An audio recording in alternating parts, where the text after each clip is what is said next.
Hello guys, ഇന്നലത്തെ കളി കണ്ടില്ലായിരുന്നോ? എന്താ കളി! സഞ്ജു വന്നപ്പോൾ തന്നെ ടീമിൻ്റെ എനർജി ഒരു ഡബിൾ സ്ട്രോങ് ആയ പോലെയാണ്.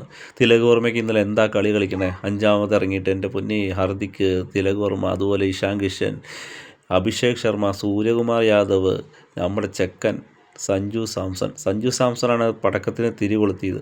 ആ തിരി കൊളുത്ത് ചെന്നെത്തിയത് 256 എന്ന ബിഗ് ടോട്ടലിൽ, അതും വേൾഡ് കപ്പ് എന്ന വലിയ പ്ലാറ്റ്ഫോമിൽ രണ്ടാമത്തെ ഏറ്റവും വലിയ സ്കോറ്. എന്താ കളി കളിച്ചത്! ചെക്കൻ സെൽഫ്ലെസ് ആയിട്ടുള്ള കളി. 2 സിക്സും ഒരു 4ഉം അടിച്ചോളെങ്കിൽ പോലും അതിലുണ്ട് ടീമിൻ്റെ ഇൻറ്റൻറ്റ്. ചെന്നൈയിൽ സഞ്ജു സാംസൺ എന്ന പേര് കേട്ടപ്പോൾ എന്തായിരുന്നു അവിടുത്തെ ഒരു സൂര്യകുമാർ പറയുമ്പോൾ ഒരു ആരവം.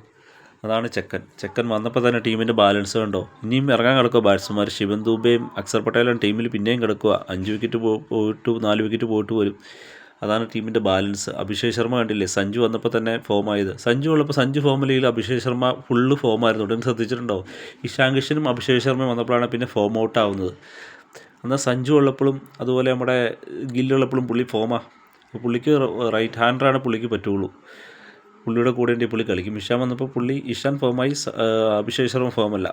എന്താ കളി! എന്തായാലും അടുത്ത കളി വെസ്റ്റ് ഇൻഡീസായിട്ടാണ്, കൊൽക്കത്തയിൽ സഞ്ജു എന്തായാലും ഒരു 30-40 റൺ അടിക്കുമെന്ന് പ്രതീക്ഷിക്കാം. ചെറിയ ഗ്രൗണ്ടാണ്. സഞ്ജുവും അഭിഷേകും നല്ല തുടക്കം നൽകി ഒരു 6 ഓവറിൽ ഒരു 10, 75, 80 റണ്ണ് ഫസ്റ്റ് ബാറ്റിംഗ് എടുത്തു കഴിഞ്ഞാൽ ഇന്ത്യ നല്ല സ്കോറിലേക്ക് പോകും. അവരും നന്നായിട്ട് കളിക്കുന്ന പിച്ചാട്ടോ. നമുക്ക് അടുത്ത വീഡിയോയിൽ വരാം. അതുവരെ ബൈ.